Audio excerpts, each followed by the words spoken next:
بسم اللہ الرحمن الرحیم۔ مسافر ایک ایسا شخص ہے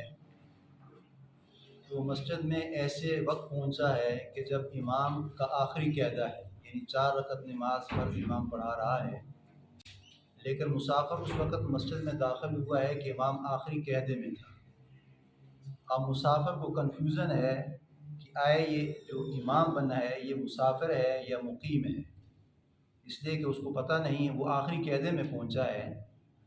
امام التحیات میں ہے، وہ آخری قاعدے میں پہنچا ہے، اس نے نیت کر لی ہے ظہر کی نماز ہے یا عصر کی نماز ہے یا عشاء کی نماز ہے۔ اب اس کا غالب گمان بھی یہ نہیں ہے کہ یہ امام مسافر ہوگا یا مقیم ہوگا، لیکن اس نے اپنے طور پہ نیت 4 رکعت کی کر کے اس کی ابتدا میں اس نے نماز پڑھ لی ہے۔ اب اس میں 2 صورتحال ہیں۔ پہلی صورتحال تو یہ ہے کہ جب امام نے سلام پھیرا ہے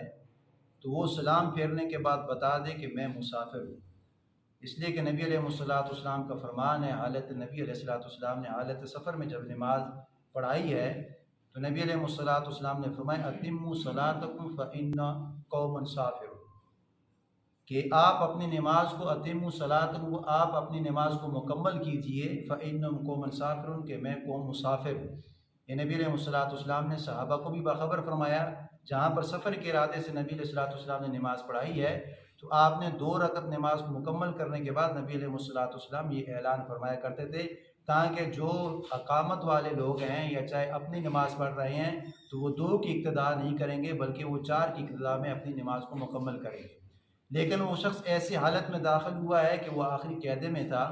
تو اب اس نے نماز کو مکمل کی، امام نے سلام پھیرا، اب امام نے سلام پھیرنے کے بعد یہ نہیں بتایا قوم والوں کو یا مقتدیوں کو کہ میں مسافر ہوں، آپ اپنی نماز کو مکمل کیجیے۔ اب وہ نماز مکمل کر رہا ہے، 4 رکعتیں اس نے پڑھ لی ہیں۔ اب 4 رکعت پڑھنے کے بعد اب دل کے اندر اس کے خلجان ہیں کہ یہ امام صاحب، لیکن اس کو اب پکا یقین ہو گیا، اس لیے کہ اس نے امام نے سلام پھیرنے کے بعد یہ نہیں بتایا، تو جو نماز پڑھنے والا تھا اس مسافر کے دل میں یہ خیال آ گیا کہ جس اقتدا میں نماز پڑھ رہا ہوں، اگرچہ میں قوم مسافر ہوں، میں نے سفر کی 2 رکعتیں پڑھنی تھی، لیکن امام چونکہ مقیم ہے تو میری 4 رکعتیں ہوں گی۔ اب اس نے 4 رکعت نماز مکمل کر لی۔ 4 رکعت مکمل کرنے کے بعد اگر امام موجود ہے، اس کو نظر آ گیا تو اس نے امام سے پوچھنا ہے کہ آپ مقیم ہو یا مسافر ہو۔ اگر وہ امام کہتے کہ میں یہاں کا مقیم ہوں تو پھر نبی علیہ السلام کا فرمان ہے اور فقہا فرماتے ہیں کہ اگر امام کہہ دے کہ میں مقیم ہوں تو جو قوم مسافر جس نے نیت کی تھی اس کی نماز مکمل ہو چکی ہے۔ لیکن اگر امام نے یہ کہہ دیا کہ میں تو مسافر نہیں ہوں بلکہ میں مقیم نہیں ہوں بلکہ مسافر ہوں، تو نبی علیہ السلام نے فرمایا کہ اب یہ 4 رکعت اس کا اعادہ کرنا واجب ہے،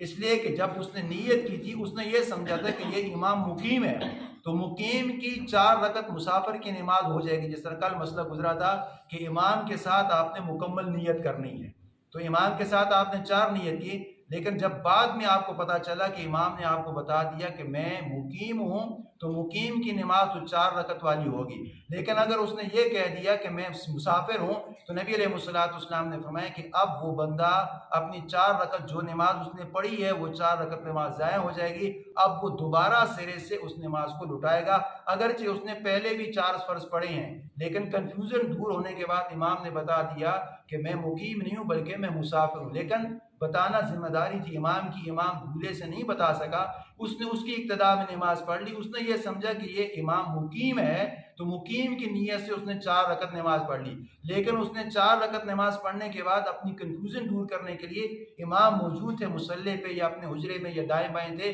اس نے نماز مکمل کرنے کے بعد اپنی تشویش کے طور پہ، کنفیوژن دور کرنے کے طور پہ امام سے پوچھ لے، امام صاحب نے کہہ دیے کہ میں تو مقیم نہیں ہوں بلکہ میں مسافر ہوں، تو نبی علیہ السلام نے فرمایا کہ جو مسافر کی نماز ہے وہ 2 ہے، اب اس امام کی ابتدا میں اس مسافر نے 4 رکعت پڑھی ہے تو فقہا فرماتے ہیں کہ وہ 4 رکعت اس کی ضائع ہو جائے گی، بلکہ یہ بعد میں اپنی 2 رکعت نماز لٹائے گا، اگرچہ اس لیے کہ فقہا فرماتے ہیں کہ جو فرض ہے صلاۃ سفر میں ہے وہ 2 رکعت ہیں، وہ 4 کی ابتدا میں نہیں ہوگی۔ اللہ سے دعا ہے کہ اللہ تعالیٰ میں کامل اتباع